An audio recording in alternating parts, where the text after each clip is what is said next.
അങ്ങനെ നാളെ CPO പരീക്ഷയുടെ തീയതി ആയിരിക്കുകയാണ്. കുറച്ച് കഴിയുമ്പോൾ WCPO ഉണ്ടല്ലേ. ഈ പരീക്ഷകളൊക്കെ എഴുതുന്ന വിദ്യാർത്ഥിയാണ് നിങ്ങളെങ്കിൽ ഈ വീഡിയോ കംപ്ലീറ്റ് ആയിട്ട് കണ്ടിട്ട് തന്നെ പരീക്ഷ എഴുതാൻ പോവുക. ബിക്കോസ് എക്സാം ഹോളിൽ നിങ്ങൾക്ക് കുറച്ച് എക്സ്ട്രാ മാർക്ക് കിട്ടുന്ന കുറച്ച് ടെക്നിക്സ് ഞാൻ പറയും, അതിനുശേഷം ഞാനങ്ങ് പോവും. ബിക്കോസ് തീരെ സമയമില്ല, നാളെ പരീക്ഷയാണ്. അതുകൊണ്ട് തന്നെ ഈ വീഡിയോ പെട്ടെന്ന് കണ്ടു തീർത്തിട്ട് പോയിരുന്ന് പഠിക്കുക. ഓക്കെ, അപ്പോൾ ഇന്നത്തെ ക്ലാസ് നോട്ട്സ് നമ്മൾ ടെലിഗ്രാമിൽ കൊടുക്കുന്നതാണ്. ടെലിഗ്രാമിൻ്റെ ലിങ്ക് ഞാൻ കമൻറ്റ് സെക്ഷനിൽ പിൻ ചെയ്ത് വെക്കാം. അവിടെ ഡെയിലി തരുന്ന മോക്ക് ടെസ്റ്റുകൾ നിങ്ങൾ അറ്റൻഡ് ചെയ്യുക. റിസർച്ച് ബേസ്ഡ് ആയിട്ടുള്ള മോക്ക് ടെസ്റ്റാണ് തരുന്നത്. ഇത്തരത്തിലുള്ള PDFകളും യൂസ് ചെയ്ത് പഠിക്കുക. ടെലിഗ്രാം കുടുംബത്തിന് അംഗമാവുക. ഓക്കെ, നമുക്ക് ആദ്യമേ തന്നെ സ്പെഷ്യൽ ടോപ്പിക്സിലെ ഒരു ചോദ്യത്തിൽ നിന്ന് എടുത്താലോ. ഞാൻ ഇന്ന് കൊണ്ടുവന്നിട്ടുള്ള ചോദ്യങ്ങളെല്ലാം CPOയുടെ മുൻകാല വർഷ ചോദ്യങ്ങളാണ്. സോ എനിക്ക് നിങ്ങളുടെ പറയാനുള്ള ഒരു കാര്യം എന്താണെന്ന് വെച്ചാൽ, കോൺഫിഡൻസ് ഈസ് ദ കീ. നിങ്ങളുടെ വിജയത്തിലേക്കുള്ള താക്കോൽ അത് നിങ്ങൾ തന്നെയാണ്. അത് നിങ്ങളുടെ കോൺഫിഡൻസ് ആണ്.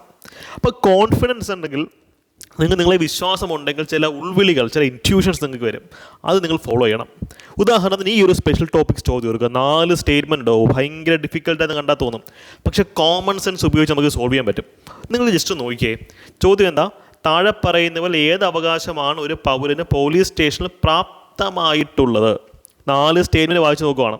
ഒന്നാമത്തെ സ്റ്റേറ്റ്മെൻറ്റ് കണ്ടോ, ഒരു പ്രത്യേക വ്യക്തി പോലീസ് കസ്റ്റഡിയിൽ ഉണ്ടോ എന്നറിയാൻ. സപ്പോസ് നിങ്ങൾ പഠിച്ചിട്ടില്ല. കാര്യം നിങ്ങൾക്ക് എക്സാം ഹോളിൽ ഇരിക്കുമ്പോൾ പലപ്പോഴും ഫാക്റ്റുകൾ ഓർത്തെടുക്കാൻ ബുദ്ധിമുട്ട് കാണും. അത് ആഗോള പ്രതിഭാസമാണ്. പക്ഷേ കോമൺ സെൻസ് അത് നിങ്ങളുടെ കൂടെ തന്നെ ഉണ്ടെങ്കിൽ നിങ്ങൾക്ക് സോൾവ് ചെയ്യാം. രണ്ടാമത്തെ സ്റ്റേറ്റ്മെൻറ്റ് കണ്ടോ, എല്ലാ കേസുകളിലും സ്റ്റേഷൻ ജാമ്യം കിട്ടുന്നതിന് അവകാശമുണ്ട്. ഒരാൾ തീവ്രവാദം നടത്തി, പ്രസിഡൻറ്റിനെ വെടിവെച്ചാൽ കൊന്നുവന്നിരിക്കട്ടെ, അയാളെ സ്റ്റേഷൻ കൊടുത്ത് നിർത്തി, അയാളെ സ്റ്റേഷൻ ജാമ്യത്തിൽ വിടാൻ പറ്റുമോ? ഇതാണ് എക്സ്ട്രീം സ്റ്റേറ്റ്മെൻറ്റ്സ് കാണുമ്പോൾ നമ്മൾ എക്സ്ട്രീം സിനാരിയോസ് എടുത്ത് വെച്ച് ആലോചിക്കാം. നിങ്ങൾക്ക് ഇതിൻ്റെ ഒരു അപ്രോച്ച് മനസ്സിലാവുന്നുണ്ട്. നിങ്ങൾക്ക് ഒരു രാജ്യദ്രോഹ കുറ്റം അല്ലെങ്കിൽ അതിതീവ്രമായിട്ടുള്ളൊരു കുറ്റം അല്ലെങ്കിൽ തീവ്രവാദം നടത്തിയൊരു വ്യക്തി, അദ്ദേഹത്തെ സ്റ്റേഷൻ ജാമ്യത്തിൽ വിടാൻ പറ്റും? ഇവിടെ എല്ലാ കേസുകളിലും സ്റ്റേഷൻ ജാമ്യം കിട്ടുന്നു എന്നാണ് പറയുന്നത്. നിങ്ങൾ എക്സ്ട്രീം കേസ് എടുത്ത് ആലോചിക്കുമ്പോൾ തെറ്റാണെന്ന് മനസ്സിലാവും. അപ്പം ഒരു സ്റ്റേറ്റ്മെൻറ്റ് ശരിയാണോ തെറ്റാണോ എന്ന് കൃത്യമായ ബോധ്യം വന്നു കഴിഞ്ഞാൽ നിങ്ങൾ അടുത്ത സ്റ്റേറ്റ്മെൻറ്റിലേക്ക് ഒരിക്കലും പോകരുത്, ഓപ്ഷൻസിലേക്ക് വേണം പോകാൻ. രണ്ടാമത്തെ സ്റ്റേറ്റ്മെൻറ്റ് തെറ്റാണെങ്കിൽ തന്നെ Aയും പോയി, Bയും പോയി, Dയും പോയി, ഒറ്റയടിക്ക് ഉത്തരം Cയിലേക്ക് കിട്ടി. നിങ്ങളിവിടെ 3-4 വായിച്ച് നോക്കിയില്ല. ഇതാണ് നമ്മൾ സിവിൽ സർവീസസിൽ കുട്ടികൾക്ക് കൊടുക്കുന്ന ട്രെയിനിങ്. ഇതേ പാറ്റേണിലാണ് കേരള PSC പൊയ്ക്കൊണ്ടിരിക്കുന്നത്. പുതിയ പാറ്റേണിൽ നിങ്ങൾക്ക് മാർക്ക് വാങ്ങിക്കണമെങ്കിൽ പുതിയ പാറ്റേണിൽ പഠിക്കുകയും ചിന്തിക്കുകയും വേണം. പണ്ടത്തെ പോലെ തത്തമ്മ പൂച്ച കാലം കഴിഞ്ഞിരിക്കുന്നു. അതുകൊണ്ട് തന്നെ നിങ്ങൾ ആഴത്തിലിറങ്ങി പഠിക്കുക. അതിനോടൊപ്പം സിലബസ് കവർ ചെയ്യുന്നതിനോടൊപ്പം ഇത്തരത്തിലുള്ള സ്മാർട്ട് സ്ട്രാറ്റജികൾ ഉപയോഗിക്കുക. നമ്മുടെ LDC പ്ലേലിസ്റ്റ്, LDC +2 ലെവൽ പരീക്ഷയുടെ നമ്മുടെ ചാനലിലെ പ്ലേലിസ്റ്റിൽ കൂടെ പോയാൽ തന്നെ നിങ്ങൾക്ക് ധാരാളം വീഡിയോസ് കിട്ടുന്നതാണ്. രണ്ടാമത്തെ പ്രധാനമായിട്ട് നിങ്ങൾ ആലോചിക്കേണ്ട കാര്യം നിങ്ങളുടെ സ്ട്രെസ് മാനേജ് ചെയ്യുക എന്നുള്ളതാണ്. ബിക്കോസ് നിങ്ങളെ വിശ്വസിച്ച് തുടങ്ങിക്കഴിഞ്ഞാൽ നിങ്ങളുടെ സ്ട്രെസ്സ് അവിടെ കൺട്രോൾഡ് ആയിക്കൊണ്ടിരിക്കും. ബിക്കോസ് ഒരു പോലീസ് ഉദ്യോഗസ്ഥനാകാൻ പോകുന്ന വ്യക്തിയാണ് നിങ്ങൾക്ക് ഭാവിയിൽ SA വരെ ആവാം, അല്ലെങ്കിൽ ഫാസ്റ്റ് ട്രാക്ക് പ്രൊമോഷൻ്റെ ടെസ്റ്റ് എഴുതാം. അപ്പോൾ അത്രത്തോളം ഉത്തരവാദിത്തമുള്ളൊരു പൊസിഷനിലേക്ക് പോകുന്ന നിങ്ങൾക്ക് സ്ട്രെസ് മാനേജ് ചെയ്യാൻ പറ്റും എന്ന് നിങ്ങളിവിടെ പ്രൂവ് ചെയ്യേണ്ടിയിരിക്കുന്നു. ആ എക്സാം സെറ്റപ്പ് ചെയ്തിട്ടുള്ള അങ്ങനെയാണ്. നിങ്ങളുടെ സ്ട്രെസ് മാനേജ്മെൻറ്റ് സ്കില്ലും അവിടെ ചെക്ക് ചെയ്യപ്പെടുന്നുണ്ടെന്നുള്ള കാര്യം ഓർക്കുക. ഈ ഒരു ചോദ്യം പെട്ടെന്ന് കാണുമ്പോൾ വർഷങ്ങളൊക്കെ ഓർത്തെടുക്കണം. എഗെയിൻ 4 സ്റ്റേറ്റ്മെൻറ്റ്സ് ഉണ്ട്. ഇതൊക്കെ വളരെ ബുദ്ധിമുട്ടുള്ള ചോദ്യമെന്ന് പല സ്റ്റുഡൻസും പറയുന്നുണ്ട്. നമ്മുടെ ടെലിഗ്രാം ചാനലിലും നമ്മൾ അഫോർഡബിൾ ബാച്ചസിലൊക്കെ ഇതിൻ്റെ ഒരു ഇൻറ്റൻസീവ് ട്രെയിനിങ് ആണ് കൊടുക്കുന്നത്. നിങ്ങൾ ജസ്റ്റ് ഈ ഒരു ചോദ്യം നോക്കിയേ. സ്ട്രെസ് മാനേജ് ചെയ്തിട്ട് ഞാൻ പറഞ്ഞ കുറച്ച് ബ്രീത്തിങ് ഒക്കെ എടുത്തിട്ട് ഈ ചോദ്യം ഒന്ന് നോക്കിയേ. ഇവിടെ നിങ്ങൾ ഒന്നും പഠിച്ചിട്ടുള്ള സങ്കല്പിക്കുക. ബിക്കോസ് എക്സാം ഹോളിൽ സ്റ്റുഡൻസ് നേരിടുന്ന ഏറ്റവും വലിയ പ്രശ്നമാണ് ബ്രെയിൻ ഫോഗ് അല്ലെങ്കിൽ ബ്ലാക്ക് ഔട്ട് എന്നൊക്കെ പറയും. തലച്ചോറ് വർക്ക് ചെയ്യത്തില്ല. പിന്നെ എന്ത് ചെയ്യണമെന്ന് അവർക്കൊരു പിടിയും കാണത്തില്ല. പക്ഷേ നിങ്ങളുടെ തലച്ചോറ് അവിടെ കോമൺ സെൻസ് ഉപയോഗിച്ച് വർക്ക് ചെയ്യിപ്പിക്കണം. ഈ ഒരു ചോദ്യം നോക്കിയേ. ഫസൽ അലി കമ്മീഷൻ, ഭാഷാടിസ്ഥാനത്തിൽ ആദ്യ സംസ്ഥാന രൂപീകരണം, ഛത്തീസ്ഗഡ് രൂപീകരണം, എല്ലാം വഗേര കുറേ ഉണ്ട്. അപ്പോൾ ഇവിടെ സ്റ്റേറ്റ്മെൻറ്റ് 2 കണ്ടോ, ഭാഷാടിസ്ഥാനത്തിലുള്ള ആദ്യ സംസ്ഥാന രൂപീകരണം അല്ലേ. ഓപ്ഷൻ നോക്കിയേ. ഓപ്ഷൻസിനകത്ത് 87, 2000, 53 ഒക്കെ ഉണ്ട്. എന്തായാലും 2 ഒരിക്കലും B ആവത്തില്ലല്ലോ. ആദ്യത്തെ സ്റ്റേറ്റ് എന്തായാലും 2000 ഉണ്ടാവുന്നത്. അപ്പോൾ നിങ്ങൾ എക്സ്ട്രീം സിറ്റാൻഡ് എടുത്ത് നോക്കിയേ. അപ്പം 2B എന്ന് പറയുന്ന ഈ ഓപ്ഷൻ നിങ്ങൾ അപ്പോഴെങ്കിലും എലിമിനേറ്റ് ചെയ്ത് കളയും. അല്ലെങ്കിൽ ഫസൽ അലി കമ്മീഷൻ പണ്ടെങ്ങോ വന്ന കമ്മീഷൻ നമുക്കറിയാം. നമ്മൾ ജനിക്കുന്നതിന് മുമ്പ് വന്ന കമ്മീഷനാണ് ഫസൽ അലി കമ്മീഷൻ എന്നുള്ള കാര്യം നിങ്ങൾക്ക് അറിയാമല്ലോ. അപ്പോൾ ഫസൽ അലി കമ്മീഷന് ഒരിക്കലും B വരത്തില്ല. ഞാൻ പറഞ്ഞത് നിങ്ങൾ ശ്രദ്ധിച്ച് ചെയ്യുക. 2B വരത്തില്ല. ഇതൊക്കെ 2000 വളരെ റീസെൻ്റ് ആയിട്ടുള്ളൊരു വർഷമാണ്. നിങ്ങൾ പല ആൾക്കാർ ഇതിന് മുമ്പേ ജനിച്ച ആൾക്കാരായിരിക്കും, ഇൻക്ലൂഡിങ് മീ. സോ 2000 എന്തായാലും ആദ്യത്തെ ഭാഷാടിസ്ഥാനത്തിൽ രൂപീകരിച്ചതും ആദ്യത്തെ ഫസൽ അലി കമ്മീഷൻ ആ വർഷത്തിൽ നമുക്കറിയാം. അപ്പോൾ 1B വരുന്ന ഓപ്ഷൻ എലിമിനേറ്റ് ചെയ്തേ, ഇതും പോയി. ഇതൊന്ന് ആലോചിച്ച് നോക്കിയേ. 87 ഫസൽ അലി കമ്മീഷൻ എന്ന് പറയുമ്പോൾ ഇത് വളരെ പഴയ ഒരു കമ്മീഷനാണ്. ഫസൽ കമ്മീഷൻ്റെ ബേസിസിലാണ് സംസ്ഥാനം രൂപീകരിച്ച് തരാം. A1A വരാൻ സാധ്യതയുണ്ടോ? നിങ്ങൾക്ക് ഇതിൻ്റെ കോണ്ടെക്സ്റ്റ് മനസ്സിലാവുന്നത് പല സ്റ്റുഡൻസ് ഇവിടെ സ്റ്റക്കായിട്ടിരിക്കുന്നത് ഈ 2 വർഷങ്ങളാണ്. ഛത്തീസ്ഗഡ്, ഗോവ, അയ്യോ തിരിഞ്ഞു പോവല്ലോ, മറിച്ചു പോവല്ലോ, ഭയങ്കര സ്ട്രെസ്ഫുൾ ആയിട്ടിരിക്കുകയാണ്. അതിന് റിലവൻസ് ഇല്ല. It doesn't matters here. Why? ഇവിടെ ഫസൽ അലി കമ്മീഷൻ വളരെ പ്രാചീനമായിട്ടുള്ള കമ്മീഷനാണെന്നറിയാം. അത് എന്തായാലും 2000 വരത്തില്ല, 1987 വരത്തില്ല.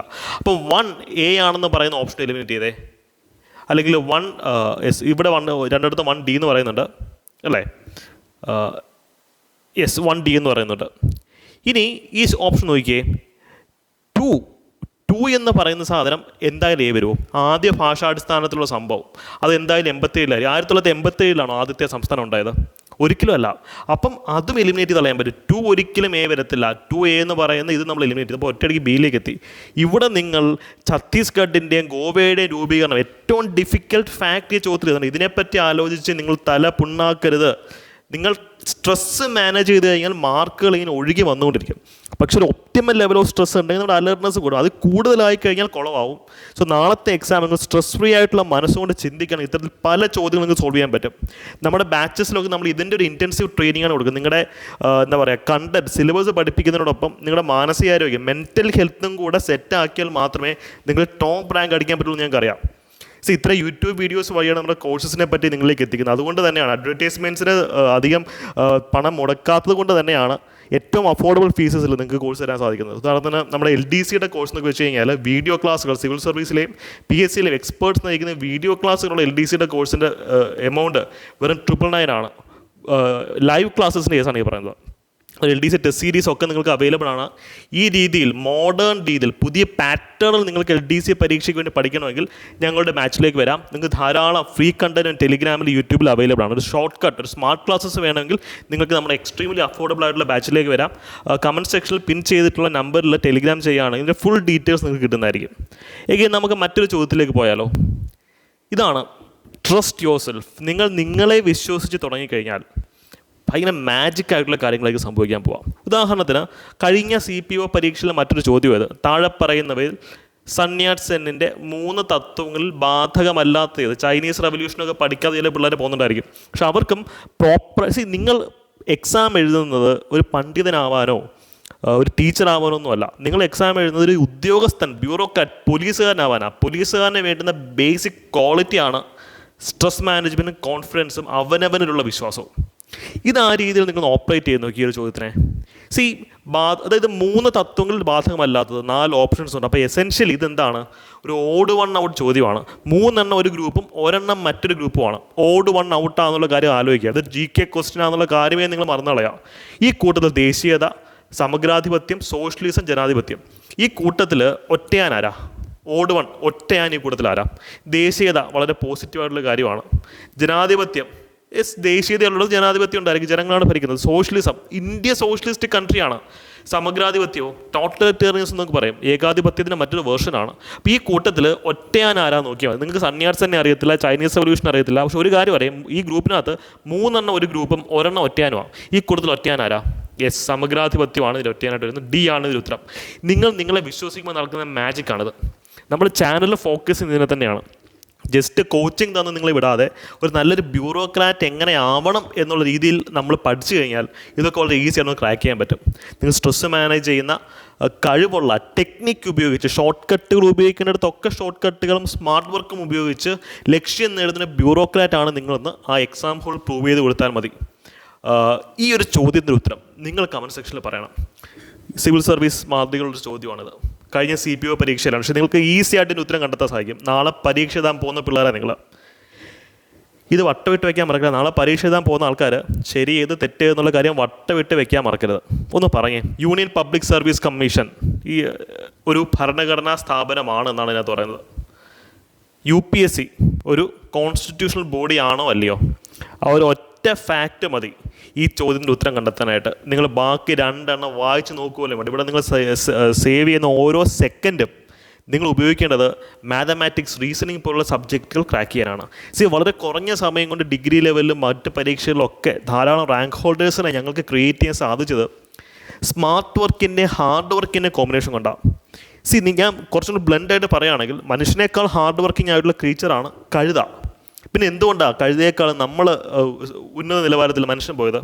ബിക്കോസ് അവൻ ഹാർഡ് വർക്ക് ചെയ്യുന്നതിനോടൊപ്പം സ്മാർട്ട് വർക്കും ചെയ്യും.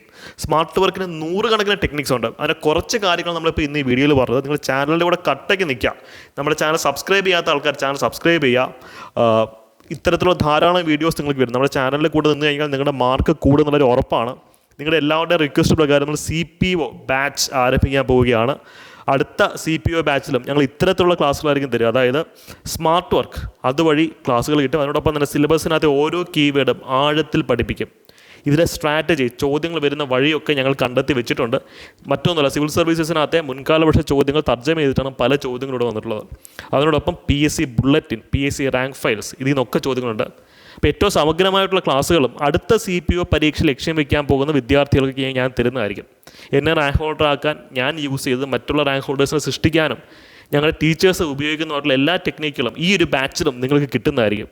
അപ്പോൾ കോമ്പറ്റീഷൻ പുഷ് ചെയ്യാൻ നിങ്ങൾ റെഡി ആണെങ്കിൽ ഞാൻ നേരത്തെ പറഞ്ഞ ചോദ്യത്തിന് ഉത്തരം ആൻസറിൽ കമൻറ്റ് ചെയ്യുക. ഇതിൽ നാളെ പരീക്ഷ അടിപൊളിയായിട്ട് പോയി എഴുതുക. Trust in your self. നിങ്ങളെ വിശ്വസിച്ച് തുടങ്ങിക്കഴിഞ്ഞാൽ പിന്നെ സംഭവിക്കുന്നതൊക്കെ മാജിക്.